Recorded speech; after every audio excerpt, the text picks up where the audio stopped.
okay with losing it for the rest of the game. And given the Pokemon that Kyle has on his team, I wouldn't be surprised if that's the kind of Amoonguss play we'll see from Jean-Paul going into this game 1. That Amoonguss, if it turns up, it's got to be in the safest position. I mean, we saw it in the last round of Swiss. Tornadus and Kangaskhan together as the lead can get really nasty really quickly. And that's something that I think is quite interesting to note on Jean-Paul's side. He does have access to match the Tailwind, and something we talked about a little bit earlier was matching the Tailwind has been so key in some of these games. If you're forced to bring Kartana, you could be put in a really nasty position with something like that Groudon just knocking you out with ease, something like that Tornadus, which doesn't mind at all. The lead's coming into the field now. Kyle just sticking with what's been working for a lot of trainers this weekend. Kangaskhan Tornadus against Amoonguss and Incineroar. An interesting selection from Jean-Paul there. Right now, that Amoonguss terrified of a Supersonic Sky Strike from Tornadus. Yeah, Jean-Paul did get the Intimidate down on that Kangaskhan, which I think is going to be very important since, you know, we've seen intimidated Kangaskhan just lose a lot of momentum right off the bat, and I like how he's saving it for later, but, you know, switching in the Xerneas here might have been a really dangerous call. Well, we'll see. I mean, there was obviously the Incineroar potential fake out. Kangaskhan immediately Mega Evolving. That's going to be the only switch, so we know what Jean-Paul's in for here. And Kyle looking pretty relaxed. I mean, both trainers pick their moves really, really quickly. Amoonguss does protect itself. Doesn't want to be caught too easily by that Tornadus. Kangaskhan's fake out will head towards what was the Incineroar, so making sure that there was only going to be one fake out in play last turn. And Tornadus taunting. Ooh. It goes towards the protecting Amoonguss. And that's not a bad turn, really, for Jean-Paul. He gets his Xerneas in. It's got a partner to keep it safe for at least one hit. And knowing that the Amoonguss knows Protect, I think, is going to be great information for Kyle moving forwards, because it means he probably won't try a lead like that again. And just the pressure of having that redirection on the field, I think, made Jean-Paul comfortable enough to maybe switch that Amoonguss out and, you know, maybe even go for that Geomancy. Yeah, this turn could get really unsafe, though. There's certainly options on Kyle's side of the field to take advantage of really whatever's being put in front of him. Yeah. The Kangaskhan could do a lot of work. I mean, this Tornadus doesn't really care about the Tailwind right now, doesn't think it's going to be relevant, and there, after seeing the Protect in turn 1, was desperate to land a Supersonic Sky Strike on Amoonguss. He's not going to be landing on the preferred target. It did switch out for this Incineroar, and Jean-Paul looking happy that that's not going to be his Xerneas. It takes a good amount of damage, a little under half. Xerneas does Dazzling Gleam, and we see the turn order now giving it away. Kangaskhan roars, and it's not going to be effective as it would like to be, because Jean-Paul respected it, knew about it, and didn't Geomancy in its face. Yeah, so that was a great play by Jean-Paul there, saving the potential Geomancy for later. Yes, Kyle now knows all 4 of Jean-Paul's Pokemon, but, you know, this Rayquaza is in a great position right now, I think, to start going on the offensive. That Kangaskhan has been intimidated twice. It's most likely not going to want to remain on the field for much longer, and I think Tornadus is almost forced to Tailwind this turn before it takes some big damage from either of these 2 Pokemon. Right, they've got to start being a little bit cautious, and I think Kyle probably wanting to get a little bit of momentum back in his favor that last turn. It felt a little bit of a waste. You know, he did try and roar a Geomancy. Jean-Paul instead just opting to deal damage and then leave the field for later. And that's important. I think that chip damage is going to add up overall. You know, this Mega Rayquaza, depending on what item it's holding, could potentially threaten a knockout onto this Xerneas along with the Tornadus. But it looks like utilizing the fact that Extreme Speed is a higher priority tier to try and knock out the Tornadus before that Tailwind, but it just barely misses the KO. Yeah, Jean-Paul really trying to stop that Tailwind, even though he's like had the option to kind of deal with it for a couple of turns. Kyle does finally get it up. The U-turn from Incineroar, saving it again for later when it's against something like the Kangaskhan. I think very, very wise, and allowing him to reposition. The big thing here, though, is Amoonguss could potentially come back in because Jean-Paul knows he can just Extreme Speed. Doesn't care about the Tailwind in the slightest. And then Amoonguss has an option to respond to Geomancy. Yeah, so it doesn't have to worry about this Tornadus attacking the Amoonguss anymore because of that Extreme Speeds. And Xerneas, like you said, probably does not want a Geomancy in front of an Amoonguss, since a lot of them are known to carry Clear Smog in this format. There also is no terrain on the field, so if Amoonguss wanted to, it could also go for something like a Spore and put either of these 2 Pokemon to sleep. So Jean-Paul in a really great spot to block Kyle's main offensive pressure from what we've seen of his team so far. And I think if he's able to do that this turn and then start capitalizing on it and dealing damage moving forward into the next couple of turns, I think he'll be in a great spot for this game. Kyle really has to respect the threat of Clear Smog. He tried to remove something from play early on and got kind of caught short by it. And Jean-Paul giving him that same choice, Geomancy, and I could clear Smog You. Xerneas protecting this turn though. Jean-Paul very excited about that, maybe making the read there. Rayquaza will Extreme Speed once again. Wanted to pick up the Tornadus, will go after the Kangaskhan instead. But Amoonguss just spores that slot. Oh, and that was so smart, because if the Tornadus didn't switch out, the Amoonguss would have automatically retargeted into that Xerneas. Yeah, Jean-Paul taking advantage of some of the fantastic, like, intimate knowledge of the mechanics there.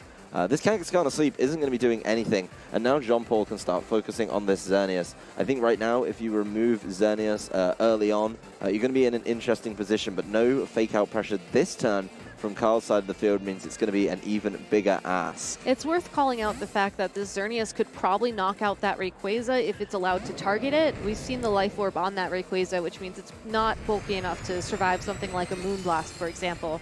But because this Amoonguss is still on the field, if Jean-Paul wants to, he can certainly use that Rage Powder and retarget those attacks. We'll see exactly how Jean-Paul decides to negotiate through this turn, as Kyle knows his Kangaskhan's not of use. Bring in a Pokemon that can actually do something in the next turn. Go for it with the Groudon. He tries a Double Protect. Doesn't get there in this instance, though, and Rayquaza over on Jean-Paul's side matching a Protect, a successful one of its own. Amoonguss keeping up with its usual antics, just sporing the Xerneas, so making that job even harder and giving Jean-Paul easier decisions on what to target, really. You know, start going after Groudon right now. It could knock out Amoonguss, but Rayquaza's on the field, very much unopposed now that Xerneas is asleep. Yeah, this Groudon could try and deal some damage here with something like an Overheat or an Earth Power or Precipice Blades, or really whatever could target that Amoonguss. But Kyle, I think, playing it very safe, not giving Jean-Paul any information about that Groudon whatsoever. And I think that'll be key moving forwards into Game 2, because, you know, Jean-Paul was really in the driver's seat throughout that entire game, thanks to the presence of the Amoonguss. You know, he was able to maneuver in and out of the field, intimidate that Kangaskhan as needed. And I think that Kyle relying more on that Groudon or on his Tornadus to sort of apply pressure to that Amoonguss and maybe keep it off the field or otherwise knock it out early on is going to be key to how he plays through Game 2. Well, even though that Amoonguss had a big ask, right, the Amoonguss was up against Tornadus, which is usually a Pokemon that really easily beats it. Didn't get afforded that opportunity, leaving the field, though, coming back in a point where Tornadus wasn't safe, making sure that the Rayquaza was doing the right thing by extreme speeding and keeping things well within those easy knockout ranges in the following turn. Really causing problems there for Kyle. I think something he may have to look at, may have to consider a little bit more, is maybe the early Groudon play, because there's no threat of a Kyogre coming in to match that. So an early Groudon play could put him in quite an interesting position that he's going to be in a really good place to shut down the Amoonguss. You know, something like Kartana just can't play in that instance. And if you're trying to set up a Geomancy and you're still getting hit by Groudon, you're definitely going to be in a little bit of trouble. Yeah, and Groudon would be an awesome lead in addition to the fact that, you know, Incineroar also is weak to its ground type moves, so you might be intimidated, but it just seems like such a powerful Pokemon against a majority of how Jean-Paul's team is built. Like, yes, you know, Jean-Paul certainly has ways to stop Groudon from attacking or stop Groudon from getting a momentum, but if Kyle is able to, you know, maneuver his Groudon onto the field and start applying pressure immediately, I don't think Jean-Paul would have the option to sort of play around it as much as he did in Game 1, where by the time Groudon made an appearance, I think his momentum was already lost. Yeah, we'll see if Groudon can come in and do a little bit more. I don't know if it'll be a lead so much. They are entering the field now. Kangaskhan Tornadus back in. It's still definitely going to be the choice there for Kyle Livinghouse. But Jean-Paul Lopez Buiza, Incineroar and Amoonguss once again. Maybe, you know, being a little bit cautious of the Supersonic Sky Strike, maybe making a switch on the Amoonguss again. But if we go through that motion again, we go through that opening turn, identical to before, you know, you've got to think Kyle's going to make adaptations to try and punish some of these switch-ins a little bit more. Yeah, I would think it'd be very tempting to sort of forego the Tailwind at first and instead just immediately start attacking down into that Amoonguss. Yep, well, we are going to see Kangaskhan, as per usual, Mega Evolving. No switching in this turn, interestingly enough, so maybe a Protect, or maybe Jean-Paul feeling a little bit cheeky, trying to leave Amoonguss in front of the Tornadus. Incineroar taken out of play for this turn by the Fake Out. It's going to flinch, and Tornadus just taunting, not deciding to knock out Amoonguss. Pretty much the same thing, though, leaving it nigh on useless on the field, as it can't use any status moves due to the taunt. So by the fact that Jean-Paul did not protect the Amoonguss that turn, I think he's really, again, forced himself into a spot where he has to switch that Amoonguss out this turn, which will give Kyle an option to start dealing damage. Yes, his Kangaskhan has been intimidated, but the Tornadus, free to go for that Supersonic Sky Strike, free to go for a Tailwind if that's what it decides. Even though the same 4 Pokemon are on the field and we're entering turn 2 a little bit differently, I think it's really made a difference into how Kyle's going to approach this match, simply because this Amoonguss is no longer as threatening as it used to be. No, this Amoonguss really not causing any concerns right now, as Tornadus decides that speed control this game will be controlled through Icy Wind. That's exactly how he wants to do it. He does get a critical hit on the opposing Incineroar. That's actually completely useless in this game. And honestly, the speeds right now barely even matter. They're already slower. Jean-Paul, given the opportunity to reposition a little bit after seeing some the kind of manual switching, if you will, that beginning of the turn in the move selection screen, switching in your Xerneas, really kind of trying to go for it there. He's just going to bring in Rayquaza right away off that U-turn. Interesting choice. Doesn't really cause too many problems. Amoonguss does start clear smogging. It's not going to be removing any stat changes because there's not any in play yet. Hey, that damage really is going to add up if he keeps getting to do it. You know, if he's not getting knocked out, if Kyle's ignoring it, little bits of damage like that. If you look after the pennies, the pounds will look after themselves. Yeah, I like the Icy Wind from Kyle that turn, though, because I think he was protecting himself against an Amoonguss switch, right? So if Amoonguss did switch out, you know, he didn't use his Z move yet, and he would have caught whatever came in. In this case, it could have been that Rayquaza with an Icy Wind, which would have done a nice amount of chip damage and just put him in a better spot overall. I really like this play here. Kyle taking the Tornadus out, calling that the Amoonguss is going to leave the field, and knowing that he wants Tornadus there to just beat it very simply later, even with the Regenerator. Something like Supersonic Sky Strike is going to just easily handle that.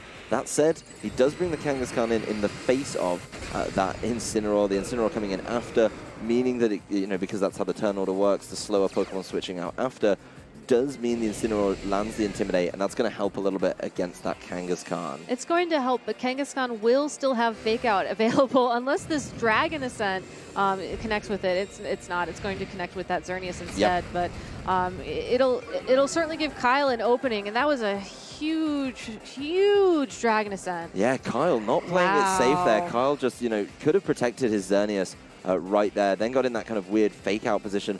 But there's Jean-Paul's switch paying off in another way. Not only does he get the Intimidate down on Kangaskhan, it does mean that even if he does the Protect and then Fake Out and try and Geomancy next turn, that they're just able to kind of, you know, you either have to Fake Out the Incineroar and then let Rayquaza Dragon Ascent you while you Geomancy, or you Fake Out the Rayquaza and let Incineroar fake you out. Anyway, you're still not in a good enough position to deal with this Rayquaza, and that may be why you need something like a Tailwind up, because then you can guarantee Tailwind. Before you even try and Geomancy, just knock out Rayquaza with a Moonblast and put yourself in a better position. Kyle losing one of his big hitters there, looking a little bit upset by it. Yeah, I mean, if he can figure out a way to get this Kangaskhan off the field and back on the field once Intimidate is no longer an option, you know, so Kangaskhan can certainly deal damage, and that'll be a way out. However, I think he needs to set himself up for the end game, assuming that Groudon is his last Pokemon. That Groudon can somehow knock out all of the Pokemon on Jean-Paul's side of the field. Groudon does have the type advantage against Amoonguss and Incineroar, which is great, but if that Groudon gets put to sleep, or if that Groudon gets flinched and then hit by a very powerful attack from that Rayquaza thanks to its Life Orb, you know, that could be a really tough spot for Kyle to recover from. So I think he really needs to take a moment to think about his positioning this turn, think about how he's going to try and maneuver these Pokemon. You know, maybe try and go for a knockout on that Amoonguss while Kangaskhan switches out if he feels like he can afford it, but it's such a tall ask. Well, with Groudon potentially in the back, that Rayquaza is going to be an issue. Kyle does reveal it. It is the fourth and final Pokemon, the Kangaskhan Tornadus. I've got primals on the brain this weekend. I was going to say, that's not this match, but I'm sure we'll see it again, don't worry. Kangaskhan, Tornadus, Xerneas, Groudon. You know, a very traditional 4 to bring. He just confirms that that's going to be the case for us here. Desolate Land coming into play. It's going to boost both sides of Fire-type attacks. That's going to be a little more from Incineroar. And Kyle's sticking to what he knows against the Amoonguss. Just taunt it. Don't let things go to sleep, because that's what really did him in at the end of game number 1 there. But a Z move might have also been an interesting choice there, too. I can understand why he went for the taunt. I definitely think that was the safer play. But given the fact that he's down one game, you know, and down one Pokemon even going into game 2 in top 8, I think you need to be making those bigger plays when you're given the opportunity. And assuming that he did go for that Z move into the Amoonguss slot, I think the worst thing that could have happened would have been that Z move would have connected with something else. And but that would have left all of his Pokemon awake. So I think that probably would have been a bit of a bolder option, certainly more of a risk, but would have left him in a better position overall. You know, yes, he does have speed in his favor right now, and his Groudon is at full health, which means a potential, you know, attack from this Groudon, depending on if it's physical or special, should be dealing a ton of damage. But, you know, just one more thing I think he has to worry about moving forwards. Yeah, but I mean, it's been very safe play from Kyle, right? You know, making sure that you're taking your time, you're making sure the Amoonguss can't cause too many problems is going to be interesting. Tornadus really trying to taunt all of the opposing Pokemon when they can. And Groudon connecting an Earth Power on this Incineroar. On there, it's going to be removed from play. And I think that opens up quite a lot of options right now. It does. It does. And we know that this Groudon's also at least somewhat specially oriented as well, I think, which is great because that Intimidate from that Incineroar doesn't necessarily matter. Amoonguss is forced back out onto the field. You know, Tornadus is still very healthy, very capable of attacking it right now. We still haven't seen the Z move from Kyle either. So this Xerneas, like, it is really sort of Jean Paul's last, I think, buffer Pokemon in terms of trying to get these Pokemon within KO range for something like an extreme speed from that Rayquaza. This Tornadus is on double duty right now. It really needs to be taunting both sides. And Amoonguss makes that decision for him. Amoonguss says, you know what?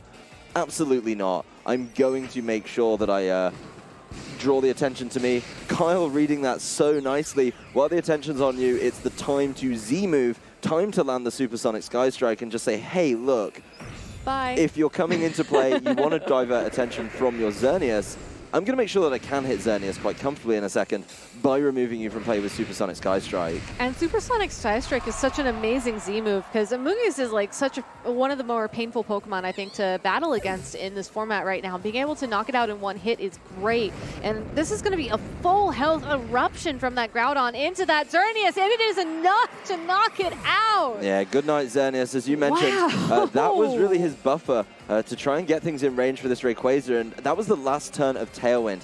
Using that Tailwind so well, Carl just putting himself in a position, what is essentially a 3v1 now. Kangaskhan's available in the back, you know, if there's any reason to switch things around. Maybe he wants Groudon to have control of the weather again. It's Delta Stream, so he can come in and change that. It's unlike Airlock. You know, it is essentially a weather condition. It's a strong wind. And if Groudon wants to leave the field, it's going to be interesting. Jean-Paul Lopez Buiza, though, realizes the writing's on the wall, and it's actually him who forfeits this round. Game 3 on the way in this fantastic set. Both trainers putting it all there, and these very minor adjustments from Kyle making things a lot better, a lot more respect for the Amoonguss, a lot less concern about getting put to sleep, and he takes us to Game 3 here in the top 8.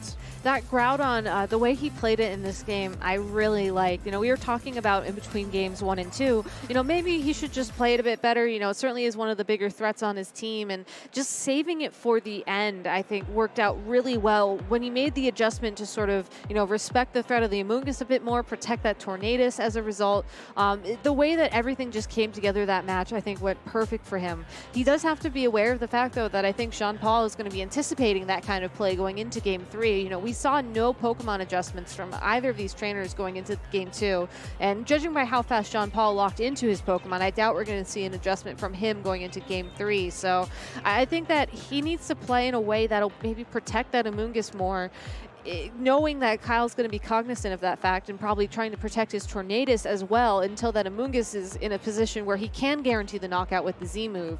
And I think that's going to lead to a lot of like really interesting interactions where we're going to see a lot of switching, a lot of slow play, and then something's going to happen. One of these trainers is going to go, and then that's going to be how the game just ends. I'm really excited. I'm very curious to see if any trainer makes a change. I mean, Tornadus has been such a pain point for so many trainers to get around, and you have to wonder if there's going to be an adaptation from Jean Paul to just make that a little bit easier. I'll be curious to see where the leads go, and as they take the field, it's going to be the same from Kyle Livinghouse, Tornadus Kangaskhan.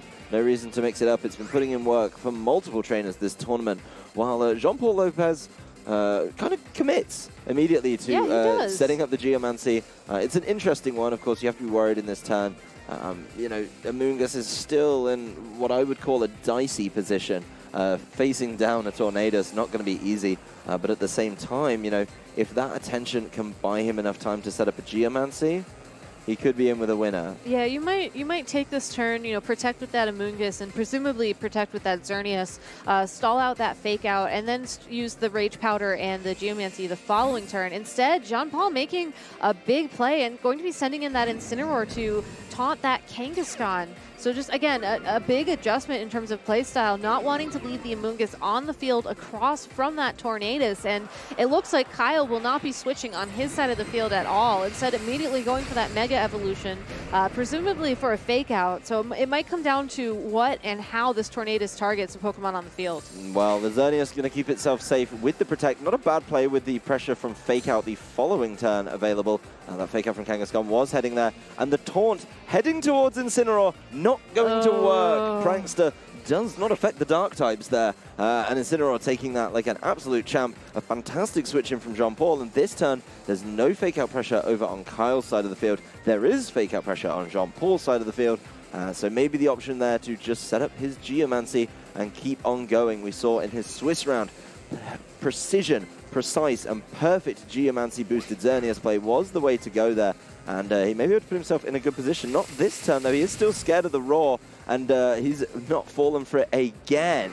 But if Roar maybe brings out that Amoonguss here, that could be interesting, because then we could be in a situation where that Z move would be perfect timing. However, it is going to be that Rayquaza that takes the field instead. So, you know, Kyle, I think, in a spot where he might want to switch out both of his Pokemon. You know, he can't run the risk of that Tornadus being knocked out from an attack from that Rayquaza or that Incineroar, and you don't want to leave the Kangaskhan on the field when it's intimidated either. It's a tough prioritization you have to make. I mean, there's a lot of damage down on Kyle's side of the field. Tornadus just under half, Kangaskhan just over half as well.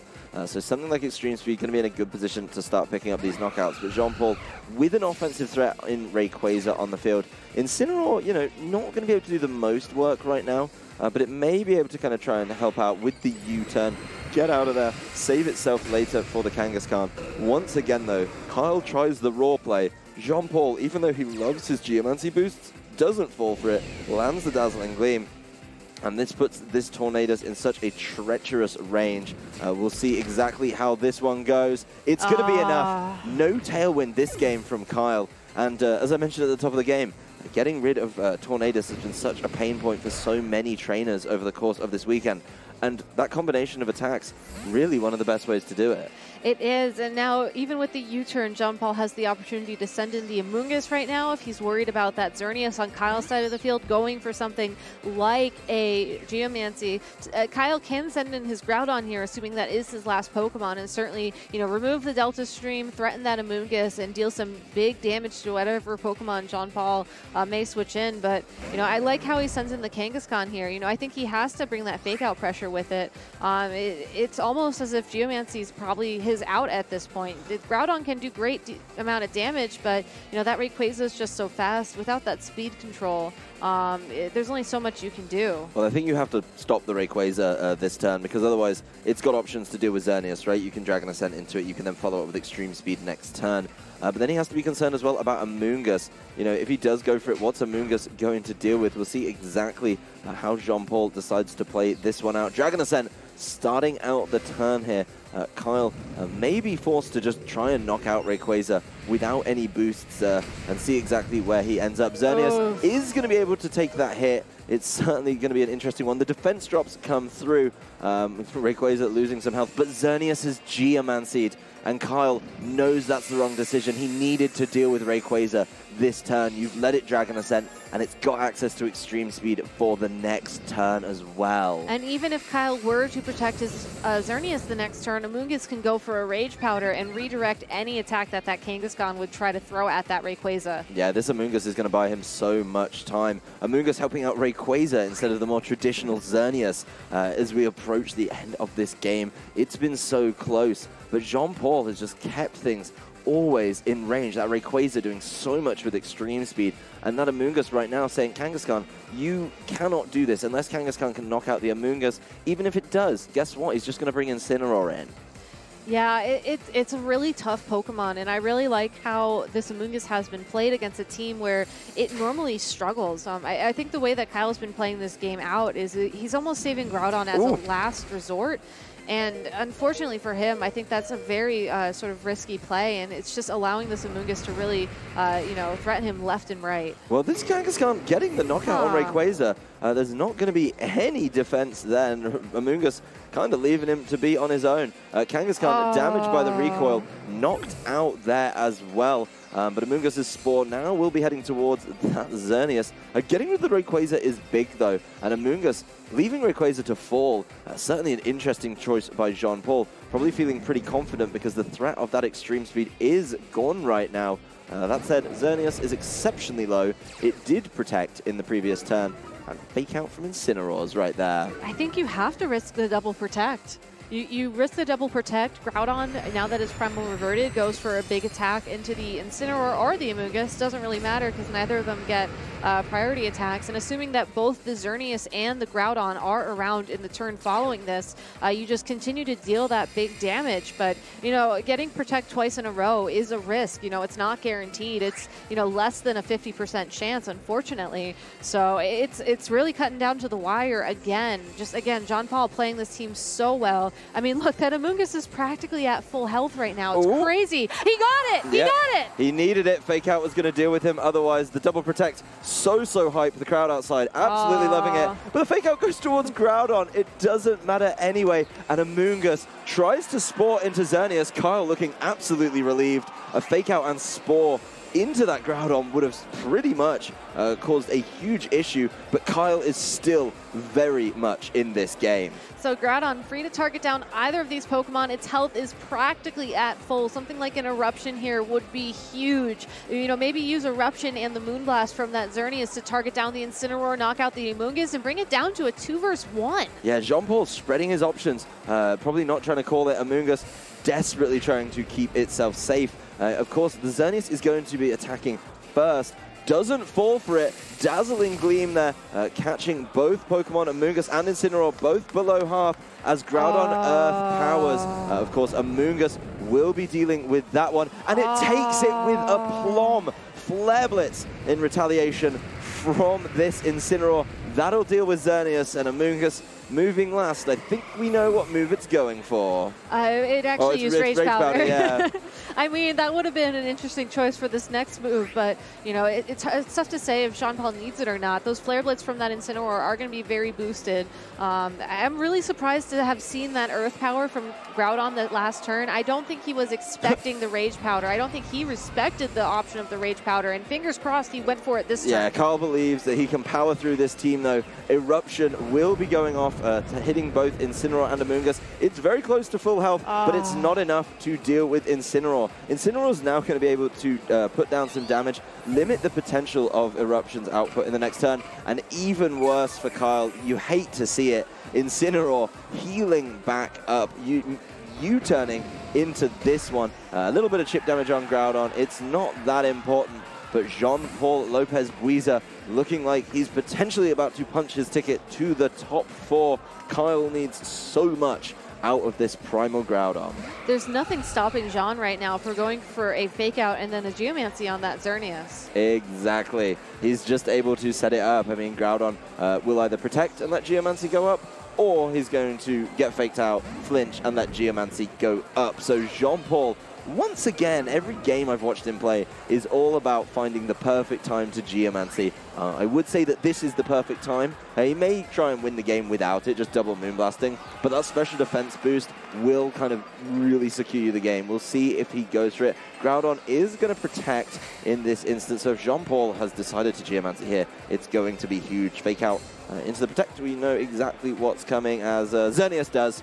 There it is. Jean-Paul knows he can take Eruptions, take Earth Powers, take anything that this special attack orientated Groudon will be able to throw at it. And just a very safe play. You know, like you said, Jean-Paul could have gone for something like a double Moonblast to try and knock out this Groudon, but if you have a free Geomancy, you might as well take it, especially knowing that this Groudon will be hitting on the special side of damage. You know, those special defense boosts could be huge here. It basically means that Kyle's fishing for a critical hit, I think, if he wants to try and win this, and that's after he's going to be taking damage from a Moonblast. Yeah, it's going to be a bit of an ask, I think, is safe to say. Moonblast landing on the Groudon, it's not enough for the knockout, but Groudon's Overheat will miss the Xerneas. A bit of a chuckle there, as Incineroar really rubbing salt in the wounds there, lowering its special attack even more with a Snarl, and nowhere near. It didn't get the drop from Overheat, but Jean-Paul made sure that there was a special attack drop involved there, as Jean-Paul Lopez Buiza knows that he's got it. There's nothing this Groudon can do, and Latin America will be represented in the top 4 of this North American International Championships. Kyle's run absolutely phenomenal, but ending here in the top 8 for him. Yeah, congratulations to both Jean-Paul and Kyle on making top 8. That was such a fantastic match to watch play out. You know, both these trainers really, I think, showcasing their teams to the best of their abilities. And, you know, just knowing when to Geomancy in this format, I think, is so huge. And Jean-Paul must be feeling really great just knowing that he has it down. You know, that last game, you know, saving the fake out with the U-turn and then sending in both the Incineroar and the Xerneas back in at the same time was just so well done. You can see why he's earned his ticket to the top 4 here in Columbus, Ohio. Yeah, Jean-Paul's positioning has been so good, and it's the kind of play that we see at the World Championships. It's really been phenomenal to watch, and even though his team, I don't think it contains many surprises, right? Incineroar, Xerneas, Amoonguss, he's been playing them so well and so consistently. I definitely think, you know, he's been doing